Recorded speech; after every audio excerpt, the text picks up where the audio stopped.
Şu bir bildirүүлөрдө да берет. Арыстан Алайдын чоң кызматы бата бериш керек экен деп. Анын батасыз мамлекеттер кура албайт дейт, адамды коюңуз. Көрдүңүзбү ошентип мен түндө ойлондум. Эми мындай байланыш келди. Мына тили сайрап деле көп саясатчылар сүйлөп атат. Баскан жолу бардыр, мисалы Мадумаров оюма келди. Тили тактыр, иштегендир ар кайсы жерде, спикер болгондур. А бирок ак эмес да. Ке ушунда болду. Ушул ааламдык бай. Толгон Токой Батыштын бүгүнкү күндө. Мына Батыш банкрот болду.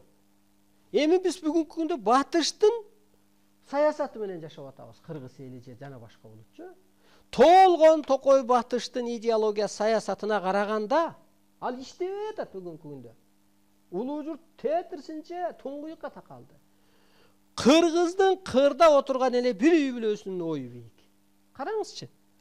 Анткени жакпайт булчу Толгон Токой Батыш идеология ар кандай системаны алып келип атат. Ага караганда Кыргыздын кырда отурган бир үй бүлөсүнүн ою бийик.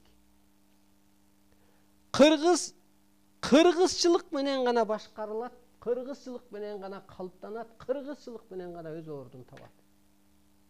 Улуу арбайды адам окутпайт да. Ал адам закон менен жашабайт да.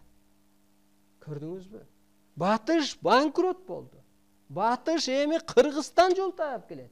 Кыргызчылык менен калыптанат. Мейли америкаңызбы, мейли Россияңбы, мейли Кытайбы, мейли кайсы бай мамлекет болсо. Эми көрүп атам мен, Кыргызга казак эли уланат. Казак деп ат коюп алган. Булар кара кыргыз өзү.